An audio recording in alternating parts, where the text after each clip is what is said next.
I know you all think I've got my shit together because I've got a nice car, but I'm fucked. The first time, it was freeing to let everyone know, no, I'm not okay. I'm really not.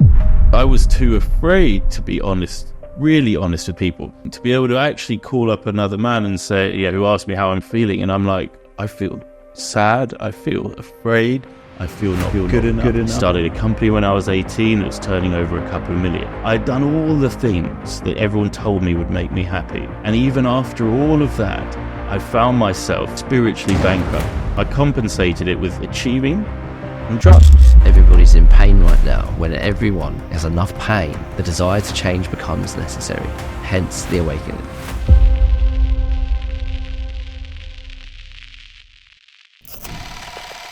Hello everyone and welcome back to another episode of Addictive Talk. Today I'm joined with my co-host Quinn Stainfield-Bruce, who is a friend of mine from rehab from years ago, someone who I love dearly. Quinn, welcome. How are you doing? I'm very well, man. Thank you very much for making this happen. You're very, very welcome. It's a pleasure to have you on. I wanted to start by, obviously, like I said earlier, a bit of honesty about, interestingly enough, Quinn and I haven't actually spoke for quite some time. We've stayed in touch, but we got to a stage throughout our recovery and our healing process where it became unmanageable for us to be as close as we were, and for a real good reason. And I think it's important to speak about that because it's okay to sometimes let people go even though you still love them. And it doesn't mean that either has done anything wrong. But we just needed to both follow our own path.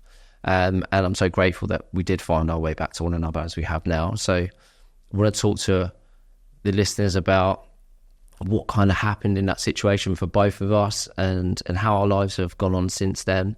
And the episode today is mainly going to be about healing and growth and spirituality. Quinn, let's go back to, let's talk about our relationship, how we started in rehab.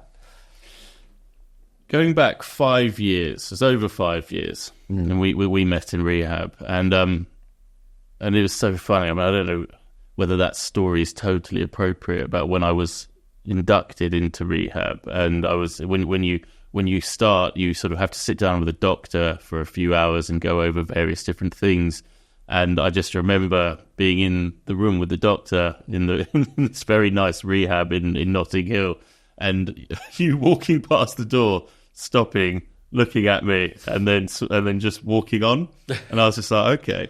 And later going outside, and you came up to me and pointed straight away and went, Coke. And it was like at 50 paces you spotted it. But although it was funny, what was amazing was that from then on we had actually a very deep connection, and our stories were so similar, and our traumas were so similar, and our behaviours were so similar, and that's probably why we were so close and so tight. And in the first year of recovery, I was just we would speak sometimes for 5 hours a day, which was amazing because we had each other's backs. It was also very intense.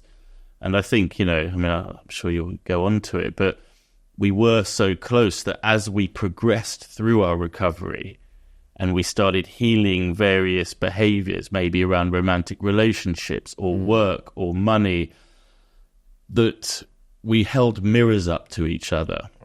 And it's sometimes very, very painful to see dysfunctional behavior in another that is so close to your own. Very uncomfortable to see this stuff played back. And I think it just, for us, it just got kind of intense at that point. And like you say, we stayed in touch. It didn't fall out or anything. No, it was never a falling out. I mean, I agree. It's that mirror. And I wasn't so much aware of that concept at the time. I think you probably were more aware on the spiritual side. I hadn't really invested that much into it. But I think you even said it's too much for me to see myself in you, and I couldn't see it at the time.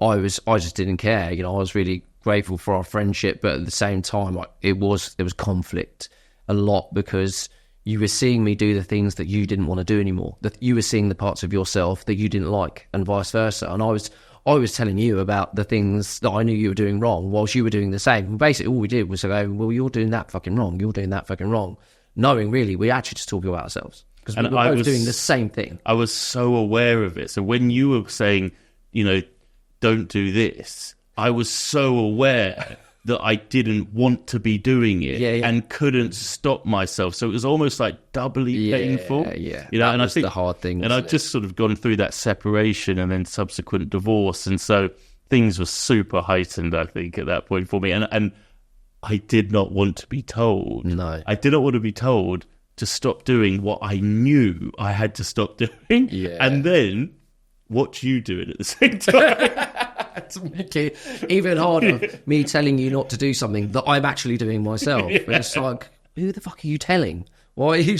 But it's interesting, isn't it? Like, at the time, you know, we didn't know why, I guess, or I didn't necessarily know why, but we kept butting heads, and it never started like that, because I have to say the first 9 months of that friendship were, without them, I don't know where I would be. You know, some of my most vulnerable moments, and I know from you the same, where it was kind of the first time I trusted a man. You know, the first time I really put my trust in anyone, with my vulnerability. You know, with the truth of me, you know, of what I was going through, of my childhood, of, you know, my story of my childhood up until then had always been, it was just, you know, I just got used to it. It was just life, and brushed it off. You know, I'm strong and blah, blah, blah. But the reality was I was suffering a lot. I was in a lot of pain, and going through those moments, we both had the same therapist. And, you know, I was going through those moments with both my therapist, and the first person I needed to call after was you. And first person I think I ever cried to legitimately, you know, beyond going at the end of a session crying because you want to die. You know, it's just like explosion of emotion. This was real genuine emotion that I'd never experienced, that was just utterly painful and traumatizing in itself, but, you know, having to heal and grow through the process of what it was I went through as a child. And to share that with you was profound. And yeah, I just thank you so much for that. You know, it was beautiful, you know, and I'm so glad I get to see you again. You know, I haven't seen your face for 4 years, maybe. Brother, maybe the feeling is completely mutual. And this is why we would spend hours a day talking to each other, because it was exactly the same. And you know, I think you could go into it and sort of see how over time, you know, it became probably quite codependent for us. Like, we relied on each other so heavily that we probably started setting expectations of one another that were just completely unreasonable. We were oblivious to them. Yeah, for sure. I think, because we were by nature codependent at that time. Exactly. That's how we built loving relationships. Exactly. You know, by I need them to be so attached to me, and they need to need me as much as I need them. That way they can't leave. And we both had that same attachment style. So I guess it got to a point though where we were both trying to heal and help one another that became unhelpful in the end, and we needed to kind of go on our own paths. And I think coincidentally as well, whenever we had caught up at the time, and this has always been the same over the years, we'd always seem to be going through the exact same thing in the exact same moment. And when I'm talking to you, I'm like, it's been a year, and I'm like, I'm going through this, and you're like, yeah, I'm going through the exact same thing. You know, it was so crazy. So I do just feel like our energies and our lives are aligned to one another. And, you know, I always had no doubt that we'd always find our way back to being close again. And I'm, as I said, very, very grateful. Well, I thank you again for making this happen. You know, it's a beautiful thing. So I've also got some questions to go through, and, you know, we'll talk about recovery and spirituality and the connection between the two, and, you know, moving on from that, you know, healing and growth and mindset, and how important, you know, spirituality is linked to all of those things. But, you know, we obviously just spoke about rehab, so a great first question is what for you was the hardest thing about rehab? There was nothing hard about rehab for me. It took me 8.5 years of knowing I had a problem before I finally was willing to put the work in to stop. So the 8.5 years was the hard stuff. That was the painful period. You know, by the time I had made a decision to put myself in rehab, it was actually probably the easiest thing I'd ever done. And comparatively, well, because I got to just surrender. I got to regress to a child. You know, I got to go and put myself in the care of other people. Do you remember the first 2 weeks you're not really supposed to go out, and then they sort of encourage you to go out in groups to the shop and stuff. Yeah. I didn't want to go. They couldn't get me out the door because I just felt so safe. I didn't want to leave. So trust yourself outside, maybe. It wasn't quite that. It was just I just felt like I'd regressed to a child, and that other people were now looking after me, and I'm safe. Maybe that was the thing I felt for the first time in a long time, was safety. You had some really powerful emotional moments, I remember, specifically around, I think, your sisters and your mum. You suffered a lot with abandonment. I remember the hardest thing I saw you facing was, I think I said something to you. I said, you felt abandoned by them. You'd lost your mother and you lost them. And I said, they lost you too. And when I said that to you, it just kind of made you look at it from them as well. And then you were just in tears. And it was kind of the first time I'd really seen you cry, and you saw it from that way. And, you know, how do you describe the challenge of going through moments like that? How do I describe the challenge of going through moments like that? I mean, it's funny because later that night I wrote a poem called We Three about me and my sisters. I later read to them, and, you know, I know one of my sisters holds it in really high regard. She might have even got like We Three tattooed somewhere. So it was a really beautiful, profound, impactful moment. But yeah, when I was 12, my mum left, took my sisters, left me. And I then spent the next 20 years trying to deal with that pain, that if my own mother doesn't want me, I must be unlovable. Because it was quite simply that. And so for the first 15 years, I was oblivious. I had no idea that that's how I felt. You know, I compensated it with achieving and drugs, right? So I didn't know I was in this pain, but this pain was governing every aspect of my life. So going into therapy, rehab, recovery, treatment, self-analysis, and confronting the reality, although obviously it was very painful, the pain didn't last. It was a cathartic relief to finally see the truth about what was going on, because I wasn't in the driving seat for 20 years. Pain and fear was. And yet I didn't know that. So the relief of finally knowing what was wrong with me. How many people go into rehab and like, what's wrong with me? How many people go into recovery and they're like, why can't I stop? What is wrong with me? To finally actually have the answer to that. Yeah. Although painful, was like, wow. Yeah, big penny drop moment. And this is the funny thing I always find, is that we're all, as addicts, trying to escape this pain, essentially.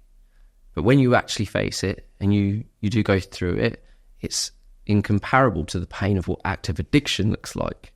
So we're putting ourselves in a more painful situation to avoid a less painful situation. Which, that's the insanity of addiction, isn't it? You know, and it's how cunning, you know, addiction can be. It convinces you that this is a better solution. This is a less painful way. This will keep the wolves from the door. Those wolves will kill you. But the reality is those wolves, you need to have a relationship with them. This is why we do it. The first thing I learned in recovery was drugs weren't my problem. They were the solution to my problem. The solution that stopped working. The thing is, if you have no idea what the problem is, you're screwed. You don't stand a chance. You know? Yeah, absolutely. So you're an advocate for 12-step programs still? Yeah. I obviously had my time, a couple of years, a lot of time with you as well. And I know that you're still going as well. Some people, you know, live by it, and others have done what I've done and gone to it, come away. Some relapse once they've left. So, you know, there's basis for an argument to say that you should and always will need to go to meetings and follow a 12-step program. What influence has the 12-step program had on your life and your recovery? Everything. Everything. But I think it's important to say that I went to my first NA meeting in 2011. I didn't get clean till 2019. So I spent 8.5 years railing against it, not wanting to do it, going to meetings occasionally and just being like, this is not for me. Even in rehab, I don't know if you remember this, they had to force me to go to a 12-step meeting. And me. Right? I didn't want to go. I remember getting into an argument with the person who took us, and I was like, this is all nonsense. You don't need this, just therapy. So I was against it, you know, but by the end of my 4 weeks in treatment, I knew it was going to play an absolute cornerstone in my life. I had no idea how, but from then on out, I mean, the first 6 months, I probably did a meeting every day. Wow. I followed every single suggestion, which is something I'd never done before. But the way I'd answer the question is, there's a card, there's some literature, and one of them is called the We Do Recover card that gets read out every meeting. Yep. And it starts off by saying, when at the end of the road, we realize we can no longer function as a human being, either with or without drugs, we come to the same conclusion. You know, what is there left to do?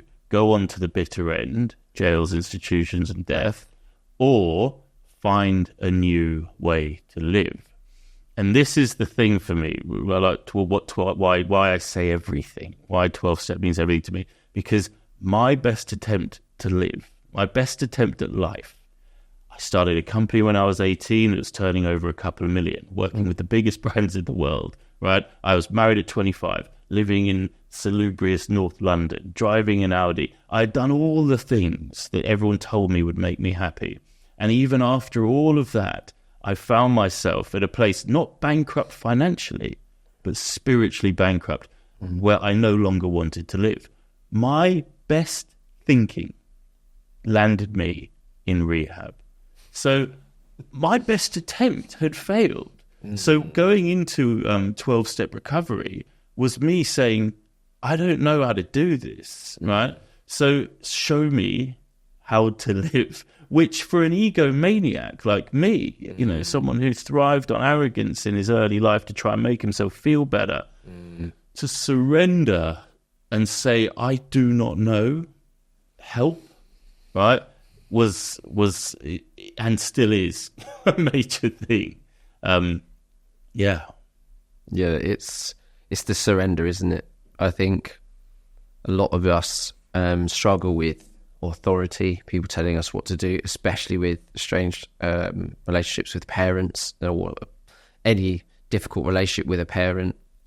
You kind of have that negative relationship towards people telling us what to do. So to live your entire life for 30 odd years that way, and then to come to a place where, do you know what? I actually don't fucking know what I'm doing. I'm crap at life. It has got me nowhere. I've tried my best attempts to get clean and it has not worked. It's time for me to stop talking and to start listening. And that was a big thing for me because, you know, talking was a sense of feeling important and heard and listened to. And so to actually, and it didn't happen right away. You know, when I was going into meetings initially, when I went back home, I was still telling them it was all a load of shit.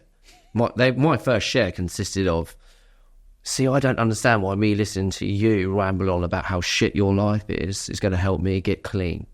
That was the, you know, and I was like, and you're spouting the word God around. I was like, I fucking hate God. This was my share. And the thing, it was so fortunate that I had in that meeting not very reactive people. There was one reactive person who really bit on everything I said. But then there was another 2 or 3 people that could just see that this person's very lost. He's very angry. He's just come out of rehab. He's doesn't know anything right now. I'm just going to show him love. And at the end of the meeting, they come up to me and they just gave me a hug and said, I hope you're okay. Despite my complete arrogance and ignorance to how hard they had worked to get where they are, and the fact that they were probably 4 or 5 years clean and I was like a day, like a week or a few weeks, still going in there with the notion that I know better. And yet all I got was, it's okay. And just keep coming back and you'll get it. And that's the therapeutic value of one addict helping another, because quite frankly, the empathy that they could show you is because, do you know what, Zach, they probably all, including myself, felt exactly the same in their first meetings. Right? Yeah. They probably all felt exactly the same. I think the difference being is that the majority of people wouldn't have said it because I was arrogant enough. And I was angry enough as well. And the fact that I even had to fucking be there. I think that was my problem. I was also resentful towards the fact that, why the fuck do I have to be here just to try and be normal? You know, I felt resentful towards the fact that I had so much work to do. You know, I was going into, at that point, I was in rehab 3 days a week. I was doing 3 NA meetings a week. I was also doing a one-on-one therapy session a week and working 2 days a week and trying to be a father whilst not taking the thing that I fucking love doing. The thing that I know takes all of this away immediately for a very short period of time that I'm so accustomed to having a relationship with that I'm yearning for. So I'm fighting that whilst doing all this new shit. So yeah, I was just angry as fuck. I was just really impatient at the process. But yeah, I think it only took, I want to say a month to 6 weeks of continually going until it's like, right, okay, this is starting to make sense now. I think the biggest thing is take what you want and leave the rest. I didn't like people shoving the whole God stuff down my throat, but what I soon realised is that I didn't need to listen to that. I could just identify with what worked for me and listen to the people that I enjoyed listening to, and the ones that I didn't, not judge them and just think, okay, that's fine, that's your thing, but you're really helpful. Like, I really identify, and you're fucking a lot more clean than I am, so I'm just going to listen to you. And it took one person, you know, you have that, you start to build your community, and, you know, this is my best friend now. You know, he was my sponsor. He was only 6 months clean at the time. I'm godfather to his daughter. He's just been a best friend. He's been a father. He's been everything for me at times. Whenever I've had a problem, I've gone to him. And he's not my sponsor anymore because I'm not in the program, but we have that same relationship where we both can be a sponsor to one another, but as best friends. And I've built many, many more friends through the foundation that I built in 12 Steps. So I would not be here without it. So I can't, as much as I don't go anymore, I can't suggest that you don't need it. It's just so important you for the also community. Don't know how much you brought to those meetings, right? Because, you know, one of the big phrases in 12-step recovery is look for the similarities, not the differences. You know, and to someone who is maybe 5 or 6 years clean, seeing you come in all crazy, you know, a couple of weeks clean, and to sort of remind themselves of the journey they've been on, they get something from that. You know, they're like, oh, I remember that. You know, I remember what it felt like to feel like that, and the journey, because maybe they're feeling resentful 5 years in, having to still go. Yeah. And then they go, that's why. Don't want to come back in like that. So obviously you built a lot through the 12-step program in terms of your recovery, how to heal, how to grow. And I know that you found spirituality quite early on, a lot quicker than what I did. And I wish I'd found it sooner and that I didn't kind of reject it as much. It probably took me 18 months to even consider, you know, something more spiritual within my practice of learning and understanding self. How do you feel that spiritual practice can help someone in recovery? Yeah. Well,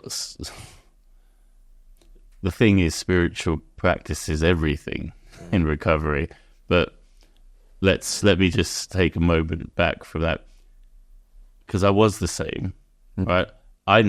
Before I got clean, I never meditated. There wasn't anything spiritual about my practice in any way. I definitely was not religious in any way. Did nothing. Couldn't be more atheist if I had tried. For me, it was a complete unknown. Right? Also, I don't care because I don't know. I don't care. But you got to remember, when I came in, I was ready to just be told what to do because my best attempt hadn't worked. Yeah. So even then, when I went to my first meetings and there was the whole God thing or higher power, which is probably a better way of phrasing it, you know, I was like, okay, I get pretty much everything else I can read here. I don't get that. But hey, my best thinking, it landed me here. So I'm open to it. if you want to get a little historical about it, about why it's important, Carl Jung, he didn't co-found the steps with the founder of AA, but he had the founder of AA under his analysis for a period. And he famously said, "No one in my industry of psychoanalysis or therapy can help you, an alcoholic, or anyone like you. You must have a spiritual awakening." Wow. Right. So it goes right back to then. But then you also kind of have to look at why spirituality is why alcoholism and addiction have spiraled the way it has over the last 100 years, and the role spirituality plays in it. In the early 1800s, when the Industrial Revolution happened, we kind of killed God as a society, right? We killed the concept of a higher power. The age of enlightenment, science, technological advancement. Nietzsche, another famous philosopher, I guess, for use of a better term, in the late 1800s said, God is dead, right? And the way I like to look at this, my very humble interpretation, is that prior to the Industrial Revolution, we all believed in God.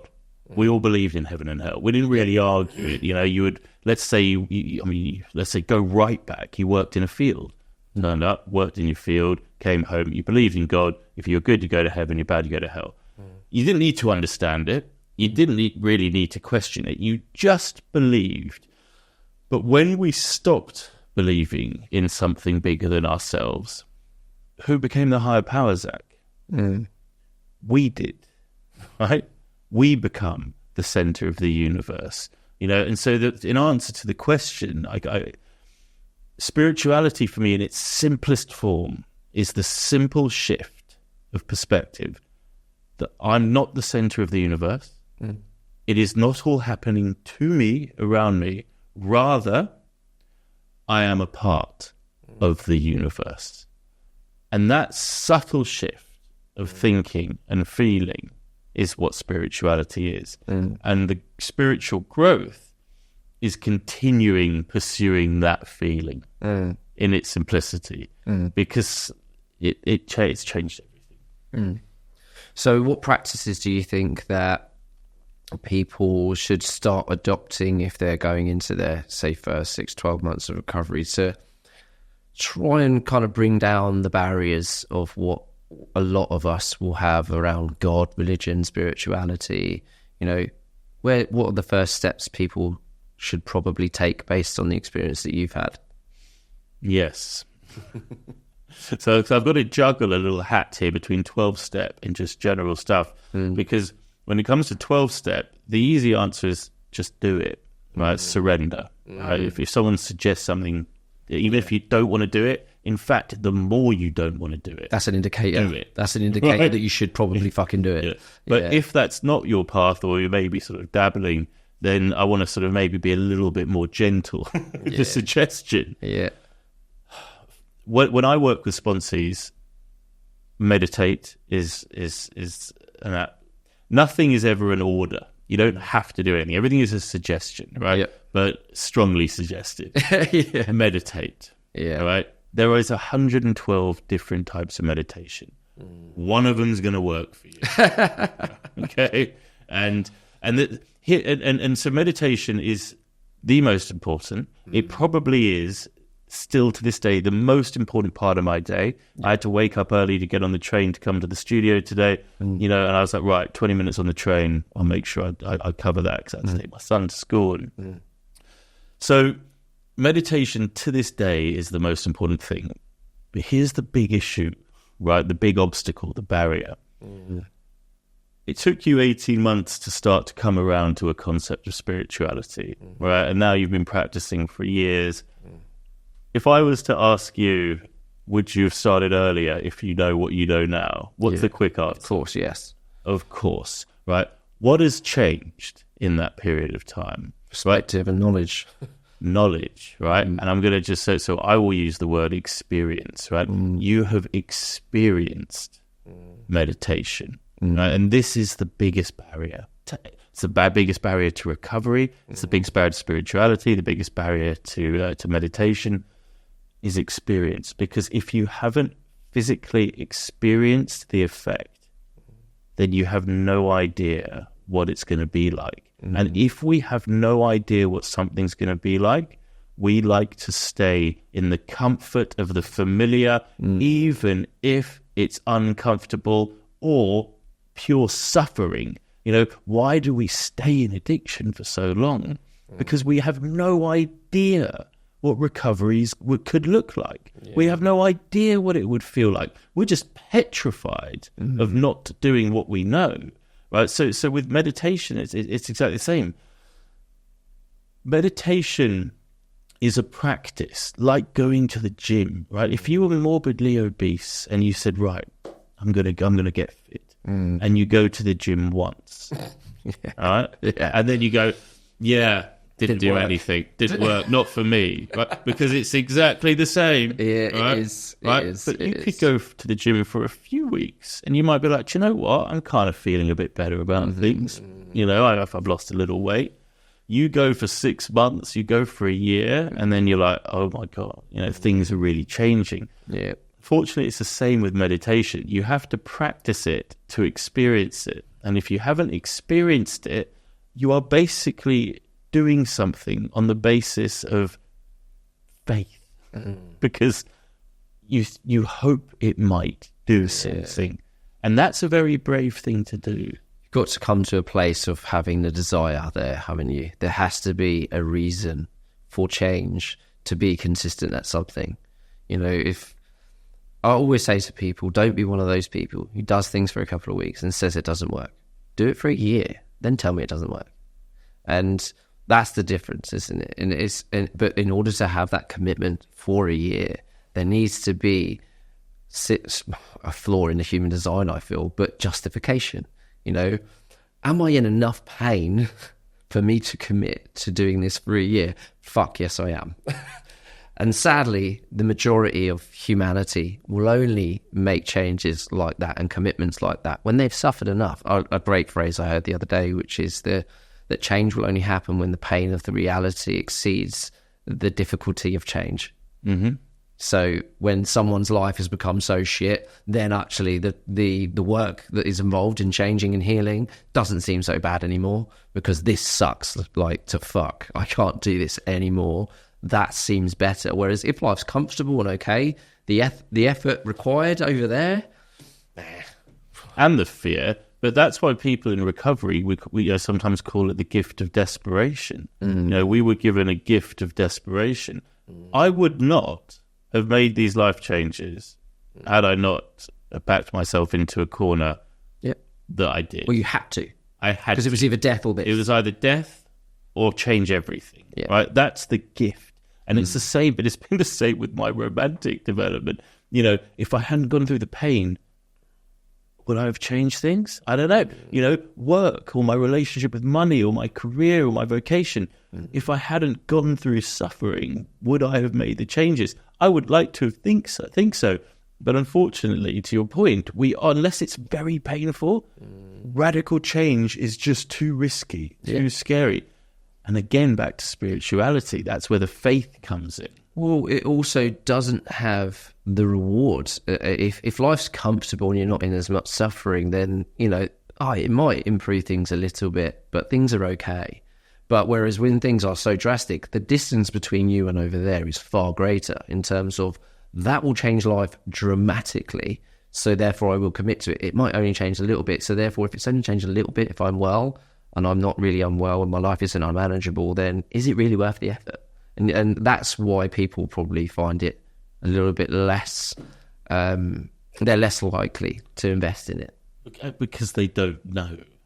Yeah, they don't know how profound life will become after we didn't know. People sit in meetings, 12-step meetings, life beyond your wildest dreams. And I tell you, I'm sure you, like me, would hear that and go, probably a really good car. Right, really big house. I probably back then, I'd be like, I'll get a really, great relationship. I'll go on the best holidays.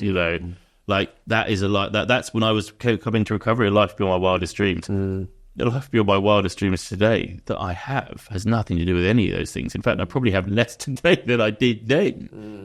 But how could I have possibly known? And that's the thing.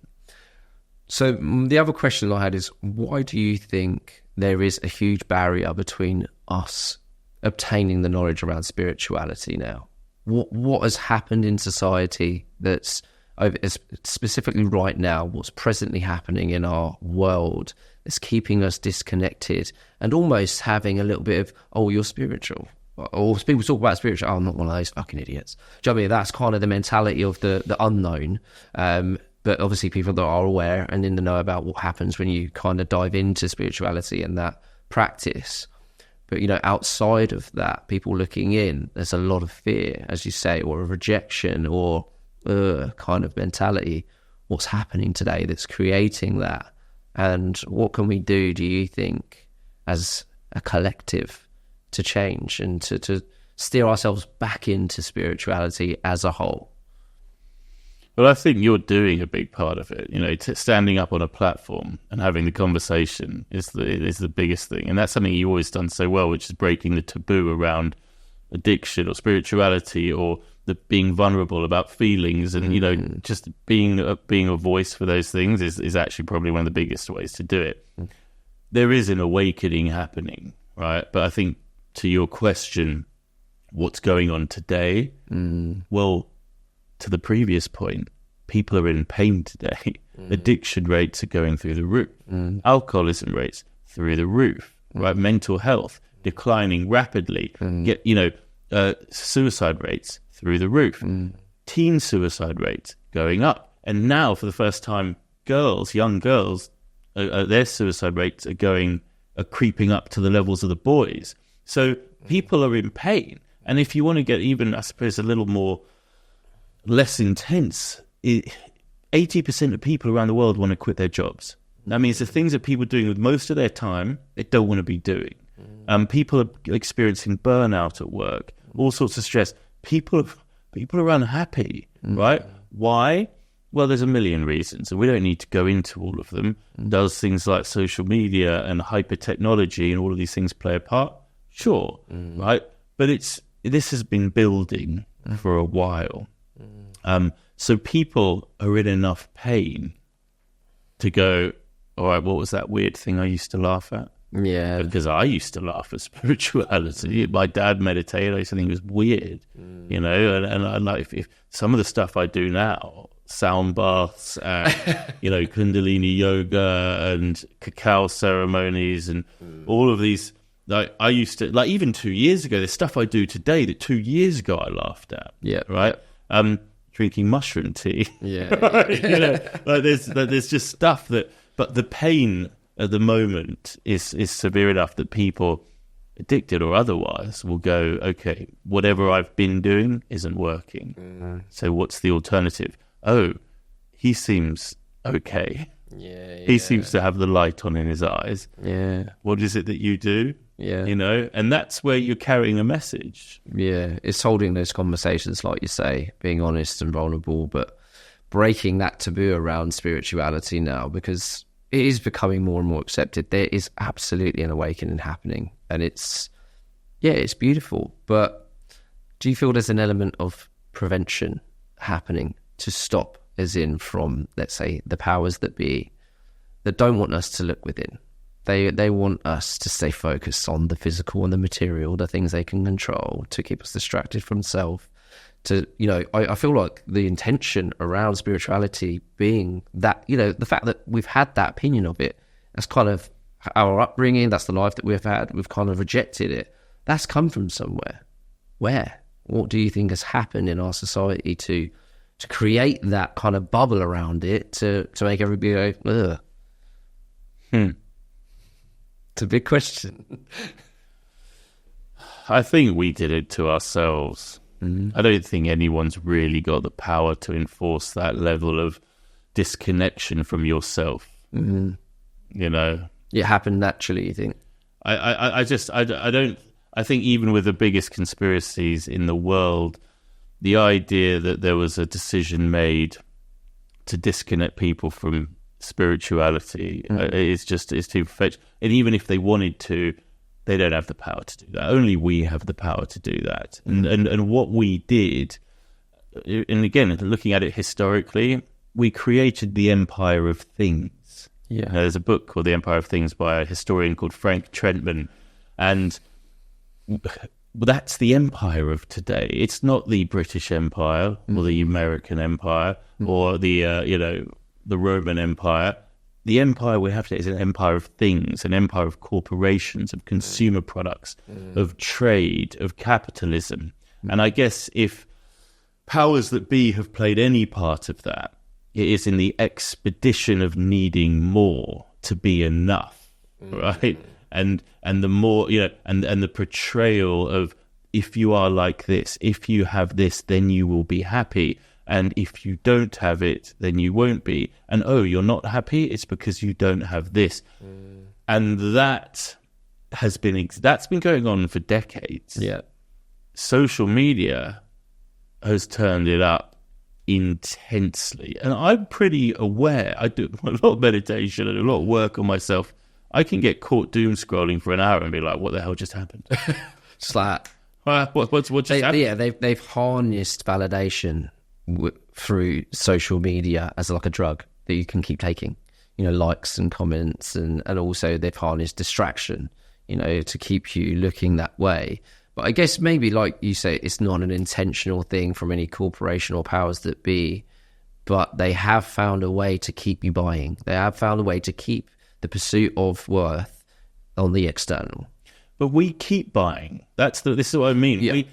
Why do we keep buying? And it wasn't until I did this work around my relationship with money, right, that I understood that I got some control over my spending, right? Because I bought because I didn't feel enough. And I was like, if I have that, if I dress like that, then I can feel better. But once I dealt with what was inside, right, which is, again, this is spirituality where I acknowledge my worthiness. I am worthy because I'm kind to the best of my ability. I am loving to the best of my ability. I'm honest, patient, tolerant, loyal to the best of my ability. These are the things that make me worthy and lovable. When I connect with that, I want and I need nothing in that moment. Yeah. In that moment, I want and need nothing. So if I find myself compulsively scrolling to buy the next thing, and I really did it the other day, last night, there's a Palo Santo wood burner. I was like, I need that. Right? That's not even like, you could argue it's a spiritual thing, right? But it's Palo Santo. And I was like, and I had to stop myself. I don't need it. Yeah. I burn. I was like, I don't need this. What's the compulsion? So again, yes, the infrastructure is there to catalyze this disconnection from self. Yeah. But it's only me who gives that power away. Yeah, and I think one thing you said is that the fact that everybody's in pain right now is because of that as well, I believe, is that we are so obsessed with the external, the physical, the material. We've created a world now that is completely dependent on it, and we are the ones supporting the growth of it and the maintenance of it. It's going to keep going unless we change. But the fact you've just said that so many people are in pain, which I alluded to earlier, is that when everyone has enough pain, the desire to change becomes necessary, hence the awakening. Exactly. Hence why we are finally reaching a place where people are going, I'm just not fucking happy, I'm fed up, and I want to be happy every day. And there is a way of doing that is not around what I can have, and it's not around looking at what others have. It's around the fact that I just need to look in. And as soon as I start doing that, I can figure out where the problems lie, and I can pull them out slowly but surely over time. And that is the process of enlightenment, right, for me. Well, and it's attraction rather than promotion, which is another 12-step line. It's like, rather than going out and sort of hammering it down anyone's throat, people in my circles come to me because they know where I was and where I'm at, right? So I don't need to tell them what to do. They can just see that I'm much happier. Yeah. And it's like, well, what do you do? Well, how do you? And I can go, well, this is what I do. Give it a go, maybe. Yeah. Sometimes they do. And some people who have really surprised me have given. My father, who I thought would never do anything to change, right? And he's been doing meditation again and practicing some of these, and then starts talking to me about the concept of surrender and letting go. And I'm like, what? But if I'd sat down and tried to beat him over the head with it just wouldn't have happened. Yeah, I think you're right. I made that same mistake where I was kind of beating people over the head with my practices, and this is when I'm not being prompted, I'm not being asked, I'm visualizing people's problems and seeing mistakes that they're about to make and trying to prevent that. And it's always coming from a place of love, but always delivered as a place of authority and seniority, and I know best and I am right. And it was never well received, funnily enough. But now I try not to give advice to anyone unless I'm asked. I'm not telling everybody to do what I do. I just give a true account of my life and the experiences I have and how they work for me. Choose them or not. If you don't, that's entirely up to you. And this is another thing I found difficult as well, is that I need to respect everyone's path, even if it doesn't align or contradicts mine entirely. Doesn't mean theirs is wrong. Doesn't mean I'm any better or more healed or more enlightened or more valuable just because I'm doing all these things. Whereas I genuinely came from a place where I thought it did, and it was giving me this false importance. And again, I've found a way to turn even spiritual practice and healing into a fucking place to validate myself. Yeah, easily. It's easily done. But but what you're describing is your awareness. Like you're aware of these things, good or bad, that you do. And again, that's what spirituality is. That's when the people talk about consciousness, consciously aware, right? It's the ability to be aware of one's feelings, one's thoughts, one's behaviors, one's actions, one's motivations, right? Rather than running in autopilot like a bull in a china shop, which is certainly how I used to interact with the world.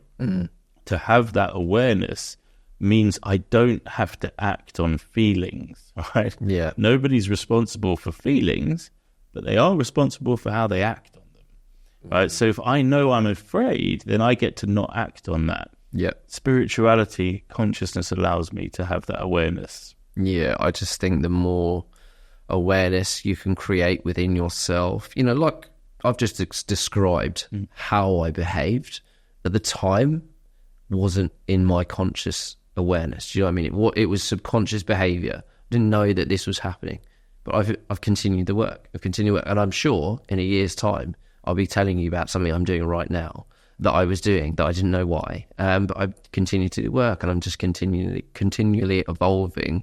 And it is through those practices. So I guess that I can obviously give evidence to the fact that you keep doing these things, life will get better. If anything, at the bare minimum, you will become less reactive. You will become less reactive, and you will stop doing and behaving in ways that you're upset about later on, that you regret. You'll be less regretful of behavior, less embarrassed or ashamed of things, or less confused about yourself as well. When I can think back to myself where someone has said just the tiniest sentence, and it's just lit this fire in me, and I'll just absolutely rip this person to pieces, and I walked away, and I'm like, fuck, they didn't deserve that. What the fuck was that about? Like, this person's in tears, and I'm walking away, like, with my chest puffed out, like when a dog's hairs stand up on the back of the neck, like, I've literally ripped this person down. Why the fuck have you just done that? And then I go deeper, and I start to ask the question, why? Why did I do it? That's the big thing, isn't it? It's asking why. I want to know. To be aware enough to ask the question. Absolutely. Right? And that is also spiritual growth, right? And so again, I would write back to that thing I said. Spirituality is the acknowledgement that I am not the center of the universe, but a part of it. And to carry on pursuing that, part of that journey has led you to a place where you are aware of stuff you did and felt and acted that you were not before. So I'm going to go on to the next question about, I get another spirituality related question, and we talk about higher self. And I guess for some people listening, watching, they're not really going to be aware about what this is. So with your excellent vocabulary, describe to us what is the higher self. Yeah, I think in order to understand what the higher self is, you got to know what the lower self is. And that's the ego. And the ego is a very common term and word, and different people know it in different contexts. Some people know, like, oh, you're an egomaniac. What does that mean? I guess obsessed with themselves and stuff. The lower self being the ego. I like how Eckhart Tolle talks about it, right? The ego is the identity that we've made up for ourselves based on what's happened in our past and where we think we'll see ourselves in our future. So not who we are in this moment, but a fictitious character that we've made up in our head. My name's Quinn. I was abandoned when I was 12. I went to this school. I did this job. And one day I see myself in that relationship doing that thing. That's who I am.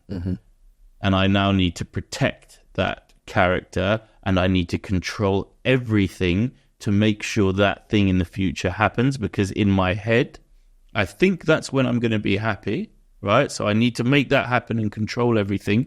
Also, I'm hurt because this character was left when he was 12 and he has trauma and he was laughed at and he was, made to feel shit about himself. And so he's very sensitive, but he can't let anyone know these things. He's got to be brave and strong, and he'll fight anyone who makes him feel different. It's all bollocks, right? But it all happened. Might happen in the future, but none of it's happening in this moment right now. But it does feel very real. Feels like all the time. And that's the ego. So it's a character, an identity I have created based on these things, these thoughts that go round in my head based on that character. So what is the higher self, right? Well, if I can be aware to hear the thoughts in my head, right, then who am I if I'm not the thoughts? The one listening. The one listening. And here is the higher self, right? The higher self is the one who can witness the behavior, witness the feelings, witness the actions that you then realize very quickly you should apologize for, right? And in its simplicity, that's what higher self is. Spiritual growth is about continuing that relationship with the higher self, right? Because sometimes when you start out, especially in recovery, you might meet the higher self, I don't know, after 6 months, maybe, and you go, oh, God, that was a nice guy. And then he goes. Yeah.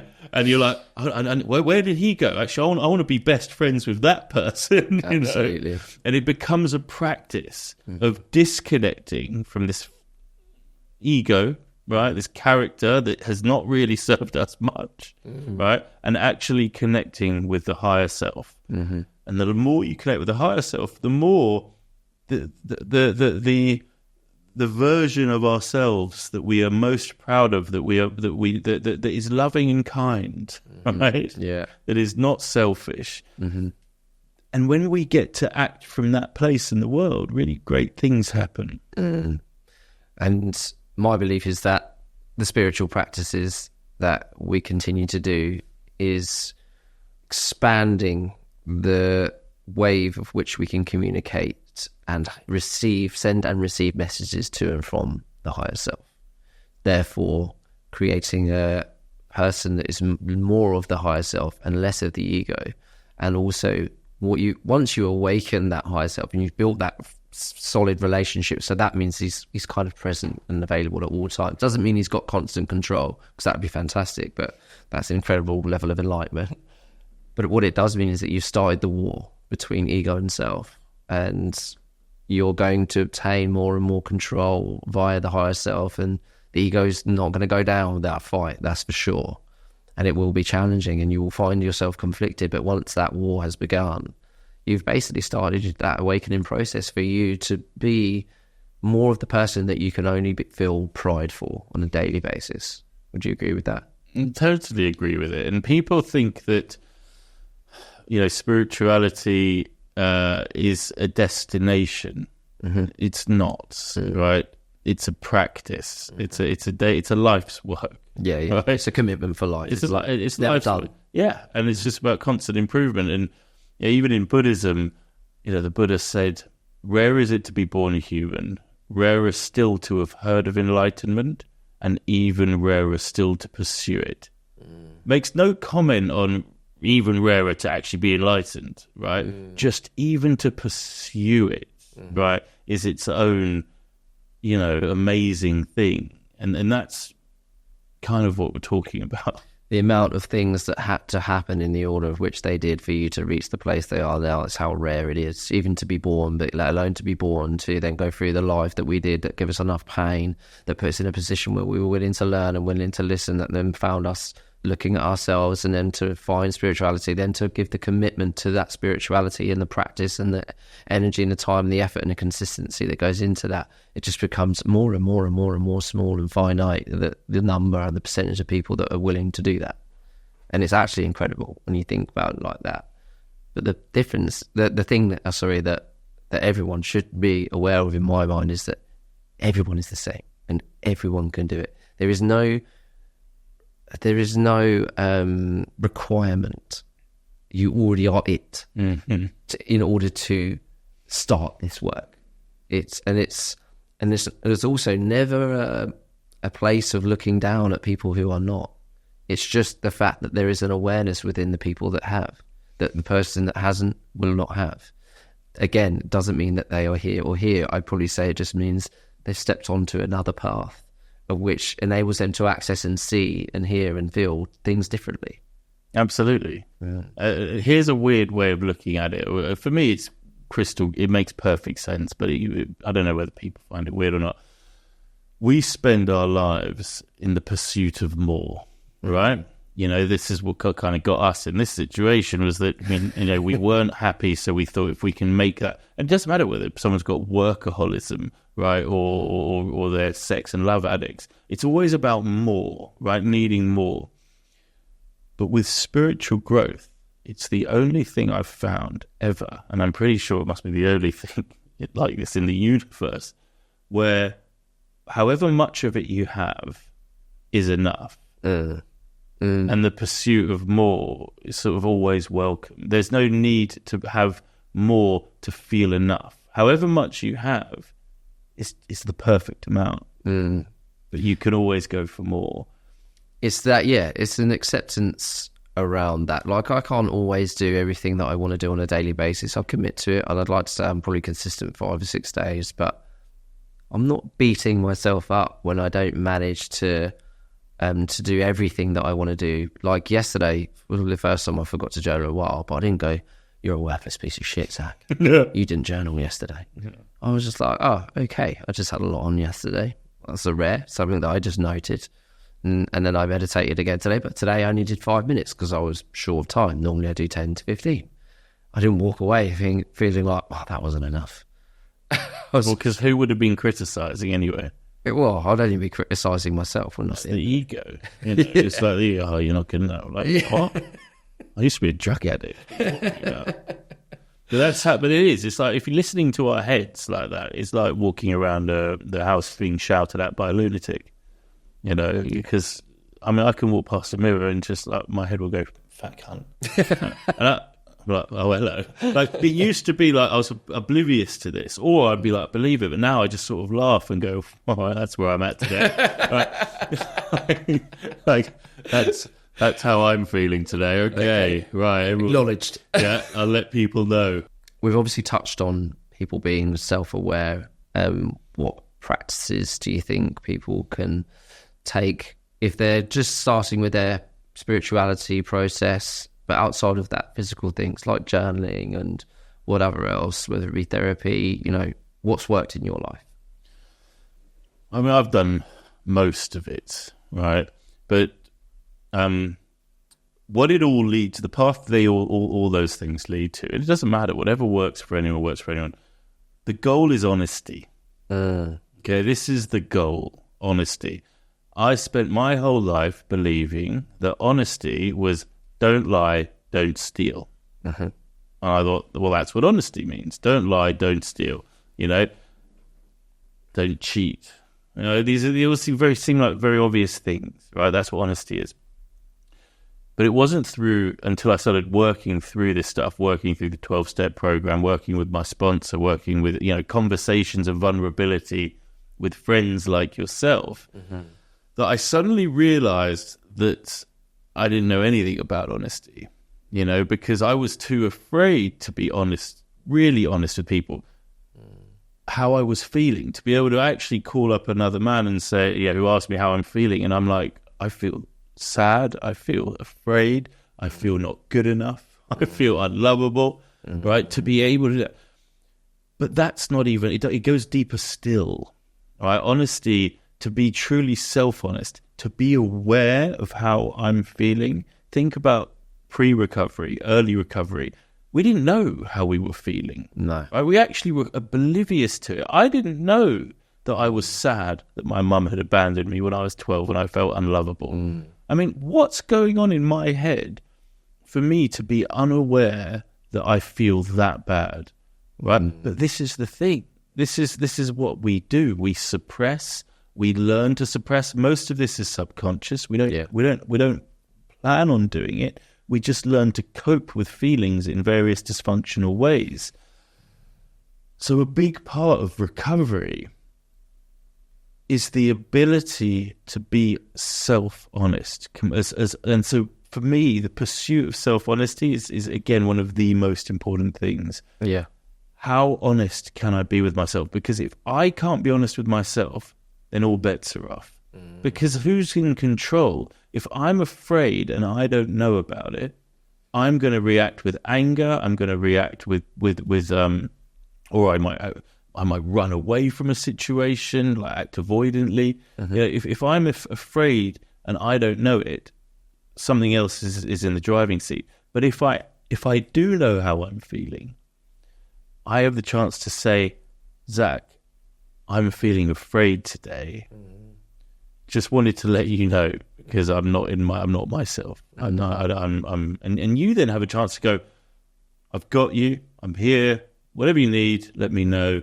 But then you don't have to also take personally if I start acting like a dickhead. Yeah, I'm aware. You can be like, I know you're not in a good way. Yeah, that's okay. Yeah.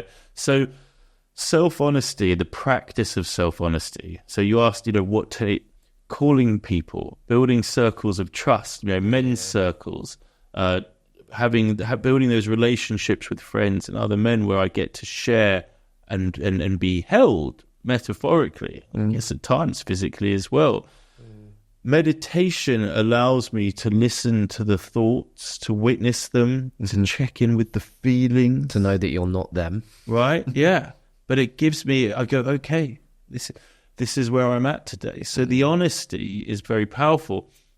Where that can go, I mean, there's power. There's power in being able to know how you're feeling and then potentially do something about it. But I don't know if this is the right forum to go down that sort of that level of spirituality. But the honesty and self-awareness. Yeah, beautiful. And yeah, so true. I think that's one thing I kind of found quite easy when I came out of rehab, because I was just so honest from day one in terms of everyone. No one knew where I'd gone, but when I came out, I told everybody where I'd gone, because I wanted to make a commitment to not being around anybody who's doing what I was doing. So I just stamped this huge boundary down with everyone. Right, by the way, just been in rehab. FYI, I'm not taking drugs. I'm not drinking anymore. So don't ever invite me to any of these things. And it kind of started with that. And that was an email sent to the entire business that I worked at the time, which was like 150 people. Posts on Facebook. This is where I've been. This is what I'm at. This is what I'm doing. This is where I'm at. I'm fucked, basically. I'm fucked. I'm okay with the fact that I am fucked, but don't influence me to be more fucked, please. Or at least, just try and help me out. And I think I kind of ran with that point of just where it was the first time. It was freeing, really freeing to wear my own skin for the first time ever. To let everyone know, no, I'm not okay. I'm really not. I've not been okay my whole life. I know you all think I've got my shit together because I've got a nice car and I've made lots of money, but I'm fucked, and that's the truth. And that felt great. I honestly have to say it did. It felt, for the first time ever, that I was allowing people to see kind of a little smidgen of the reality of me. And like you said, though, the more important honesty came within the relationships that I had built throughout recovery, by being, for the first time, vulnerable and trusting. And that's the big one, isn't it, as well? Well, trust is the big one, right? And what the thing that we crave, the thing that we never felt really growing up, was feeling we didn't feel safe, right? Trust and safety are very intertwined. Growing up, we didn't really feel safe. in relationships, pre-recovery, and actually well into my recovery, I didn't feel safe. In working dynamics, I didn't feel safe. Not because of physical threat necessarily, but because I wasn't enough, wasn't good enough. I was going to get left. I would get fired. I would get, I just wasn't good enough. So craving the feeling of safety is a very human need. But how do you build trust? Well, trust gets built with honesty, right? But more importantly, vulnerability, right? So you can be honest and you can go and tell everyone, here's what's going on for me, right? But one has to ask what the motivation is for doing so, right? In that instance, when you were telling work, this is my situation, everyone needs to give me space. That was healthy, a way of just sort of self-preservation, also letting people know this is what you're up to. But motivations further down the line can come into question. What I mean by that is, am I saying this for an effect? Am I trying to manipulate someone? There can be a negative side to it. But when we build trust, we share vulnerability for the pure intention of, are we held? Right? If I share something vulnerable with you and you don't reject me... You're testing, aren't you? It is, although I don't like the word testing. Yeah, you're challenging your own disbelief in the faith of others, in terms of people looking after you and caring for you, because you don't know what that looks like. You don't believe that exists almost. So you're, I guess, slowly drip feeding bits of information with, honest, courageous vulnerability. It's a really interesting point, because actually, what is the right way to look at it? Could it be, I'm giving this person an opportunity, to build something really powerful with me, right? Friend, romantic partner, whatever. Tess does seem Machiavellian. I'm not sure whether I like it. But then, I share something vulnerable with you and you don't reject me in that moment. Suddenly, this thing that I was afraid of, that I thought was the thing that made me broken or would be evidence that I'm not good enough. Well, you've just held that. And I'm like, oh, I feel somewhat safe with this person. Then you do the same. Right? You share something really vulnerable with me and I go, yeah, got you. Suddenly we're building trust, right? This is where the trust comes in. This is why when people say, well, I trust you till you lose it, I'm like, bollocks, right? And in relationships, it's like, you have my trust until you break it, bollocks. Trust is something, and I had to learn this in recovery, over time, layer by layer. And I think a lot of that came from, our shared therapist, Ricky. I think the bigger problem lies when perhaps someone makes a poor judgment and trusts the wrong person with their vulnerability. Then their negative core belief is reinforced because that person does something damaging with that information, or they get rejected by it, or they share it with the wrong person and that person relays it to someone else and it comes back to you in a really negative way. You think, that was a really bad, poor decision. And then what can happen in that moment is people are pushed further down into their negative core belief around, okay, so I can't trust people then. That was a bad move. And I guess a good question would be to ask is, how do people kind of pull themselves away from that and know that it has nothing to do with being able to trust people or not? It just means that at that moment you made a poor judgment of who to trust, and to not actually use that as a way to label every single person in the entire universe. That's the insanity of it, isn't it? Because that's what you do. You go, right, so I can't trust anyone. No, that person's got some problems that have nothing to do with you. I can't trust them. That's fine. But I will continue to pursue trust and putting trust and faith in others, knowing that there's always the possibility I could get hurt, and that's okay. It segues back into spirituality, though, because remember what I said, when you're connected with your true self, like what makes you worthy, that you can love, that you are kind, loyal, honest. Things that you have an infinite abundance that nobody could take from you. Nobody can take from me the fact that I am loving, right? And I can love everyone. I have the ability to love everyone, right? To the best of my ability. Nobody can take that away. So if I've shared something about myself vulnerably that gets used against me, what I do, I go back to what makes me worthy. And in that, I don't, because I'm not perfect. I've caused mayhem in my life, and I've done things and I'm not proud of, and caused damage and hurt people, but in the moment, I can go, no, but to the best of my ability today, I'm trying to be this person. And that's a beautiful thing. So no matter what it is that I've shared, if it has been thrown back, and I've experienced this very rarely, by the way. Agreed. But I haven't even. Very rarely, if at all. Then I can go back to where my value, my worthiness really sits. But what's really happening, and why has it happened to me so rarely? Because really, although people will probably have examples of scenarios where they've been vulnerable and had it thrown back to them, I would ask what were their motivations in sharing that vulnerability. Right? I suspect it would be they had expectations of how they wanted it received. Because in my experience, when you share vulnerably with someone, really vulnerably, honestly, what the other person sees, it's almost irrelevant what they're saying.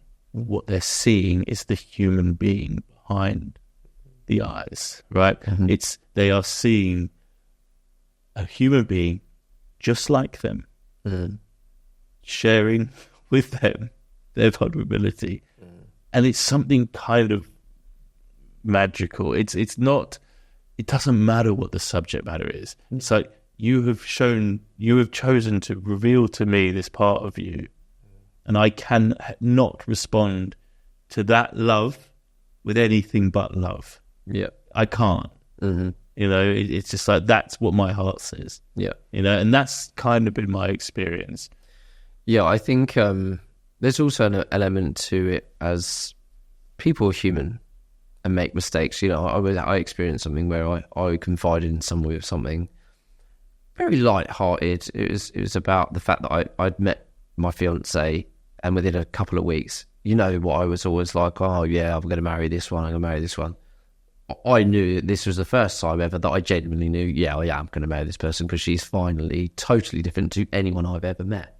So I was very conscious about saying this, but I did say it to someone, and then it was relayed back to me that had been said to someone else in a laughing manner, laughing at me.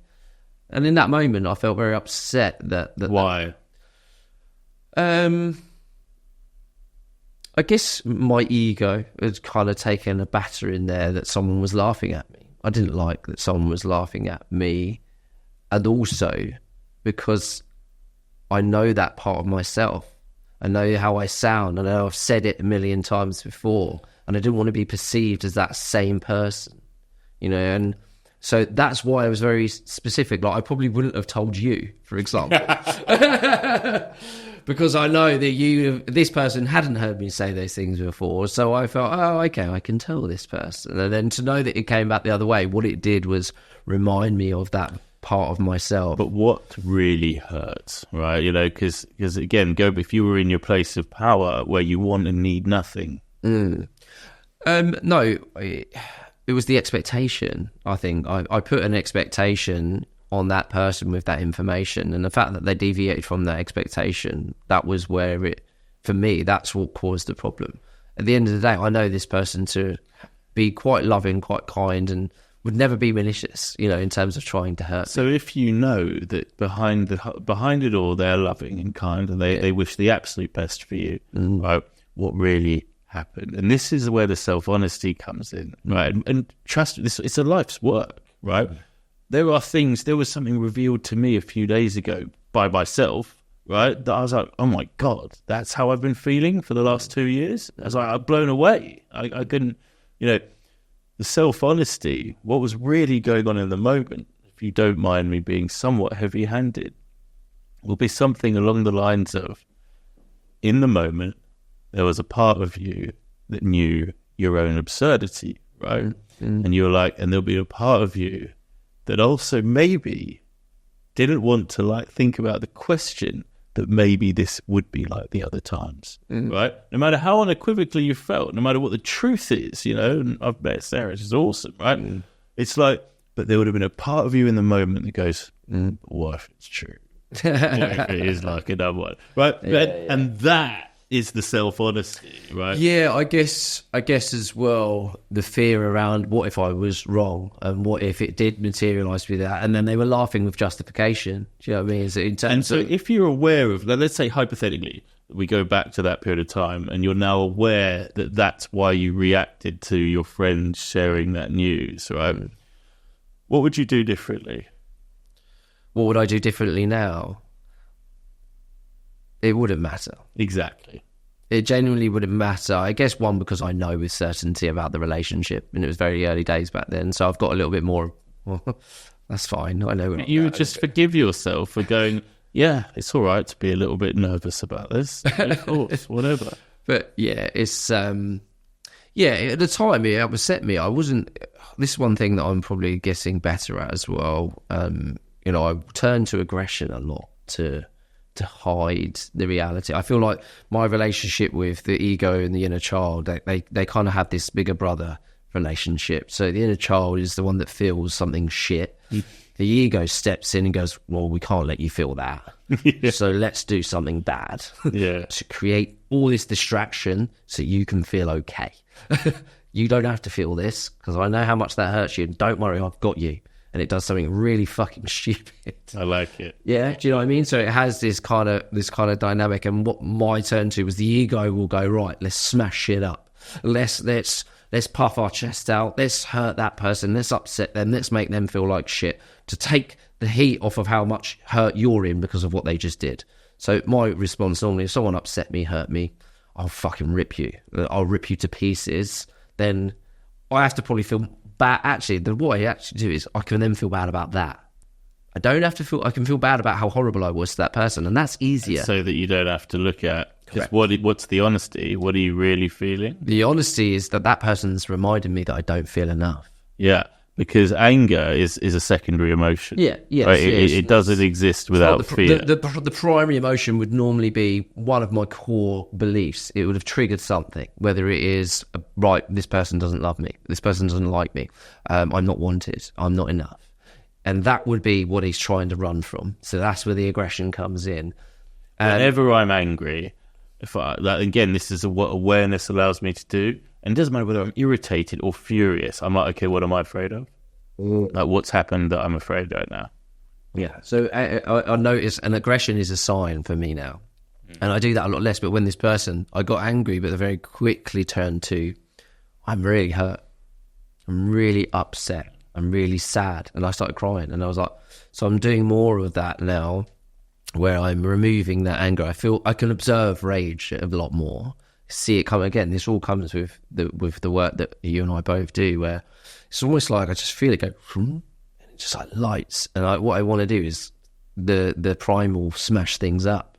Going, okay, they've made you feel, they've reminded you of that scar that you have, that is that you're not enough. Mm-hmm. And I like your opinion on this, actually, because people say, you know, can you heal trauma? Can you overcome it? Can you stop the feelings and that you have? And I think maybe in 10 years I might have a different perspective on this. But right now my theory is that I don't believe you can ever fully, laser off a scar that's there. So there will always be moments where people remind you that you have it, that, or they might reopen the wound of not being enough. You can either bleed all over everyone in that moment, which is, when you're reactive and you're hurting, or you have the ability to go, okay, let's just close that back up. Okay, they've just made me feel like this. I can just observe the feeling. I can know what they've said. I can attach it because I've shined light on those things. And it's only when I've discovered something new that I can react poorly. Okay, they're shining something that I haven't worked on. They're making me react poorly because I've not yet linked what it is that they've said to me and where it's triggered, what is triggered. But as the more and more work I do, the less and less that's in the dark, the more and more awareness that I have, which enables me to be more present and less reactive in those moments. But I don't know that, will there ever come a time where someone does say something to me and it doesn't link to that wound? It doesn't link to it. Does it just completely water off the duck's back? It doesn't actually trigger any feeling. I don't really have to be aware of it because it's not there anymore. So I guess, like I say, only time will tell whether that may change or not, or whether in 20 years' time and someone says something and I still laugh and go, that's made me feel like I'm not enough. So the question is, does trauma ever go? Essentially, in my experience, yes. Yes, but not in the way that you think it would, that it would just pretend like it never happened. That's not the story. Trauma undealt with pulls strings, causes mayhem, causes addiction, causes dysfunctional behavior, anxious attachment, avoidant attachment styles, all of these different things. With awareness and consciousness, it starts impacting it less and less. Yeah. Right? All the way down to that core belief where it goes, well, this happened to me. My mother left me when I was 12, so therefore I am unlovable. Right? I categorically do not believe that I am unlovable today through the work I've done through awareness, spirituality, consciousness. Okay? Spirituality has led me to connect with those loving, kind parts of myself that unequivocally disprove the belief that I am unlovable. So sometimes I still feel triggered by it, right? And this is my question. Will that ever go? Doesn't mean that you react. You obviously know the truth, as do I. We know we're enough. We were always enough. In my opinion, what happened, the whole being enough is that you were born enough. The world told you weren't. You had to remember that you are. In order to do that, you have to unlearn all of the things and the opinions that you adopted from the external world, whether it be environmental, hereditary, or suggested. Those are the three things that you use to obtain your opinion of yourself that make you feel like you're not enough, and you can finally let them go and get back to being yourself, right? Being what you were when you were born. So to answer the question, I still have some traumas and some I don't. How have I got rid of the ones that I don't? Okay. And I've done it through forgiveness. Now, true forgiveness is a heavy thing. And, in 12-step recovery, you go through steps 8 and 9, where, funnily enough, you're actually making amends for the harm you've caused. Yeah. What people don't realize about these 2 steps is that what's really happening behind it all is that you're forgiving yourself. Absolutely. Right? Yeah. And so when I've sat in front of my mother, and apologized for my part in the resentment, not in her leaving me. I mean, I had nothing to do with that. No. But the resentment, the ongoing dynamic, and then also taking a moment to understand her perspective, and that had I lived her whole life, done everything she had done, been through everything she had been through, that I can hand on heart 100% say that I wouldn't have done it exactly the same, beyond a reasonable doubt, and empathize that she is her own fallible human being who made her own mistakes, and forgive her in the moment, trauma dissipates. Right? Yeah. So, but this is again the ongoing practice of recovery. I feel like forgiveness is probably one of the most important things. This is one of the most challenging things as well. I mean, 3 things. There was a question I was going to ask later, and I'll ask you what your 3 principles are that people should live their life to. And I'll give you mine now because it's come up in conversation. It's to love, to forgive, to understand. Those 3 things you can apply to any situation and normally come out okay. And it's a challenging one, particularly for me around, parents and mainly for yourself though. This is the thing. It's just to understand yourself, to forgive yourself, and to love yourself. I always, and like all of us mostly, we're always looking at, I need to forgive that person for what they did. Absolutely you do, but you also need to forgive yourself. You need to forgive yourself for everything that you've done up until that point. And I think one of the main reasons that you and I had conflicted when we did was because we were yet to forgive that part of ourselves. We resented it. We hated it. We didn't like to be reminded of it. I'd yet built love for that person. I'd yet built understanding and compassion for that part of me. And I'd yet to forgive that part of me. So every time you reminded me of it, I fucking hated it, because I had, the total opposite. But I've gone through processes of meditation where I've found moments in my life, even through recovery, through addiction. I've gone to those parts and, astral projected to those places, being the person I am now. I've held that person, I've forgiven that part of me. And I think it's a process that you have to continually go through, because you forget how much shit you fucked up, how bad you may have been. But normally 9 times out of 10, when someone triggers something in me, it's because they've found something in me that I have yet to forgive. Of course.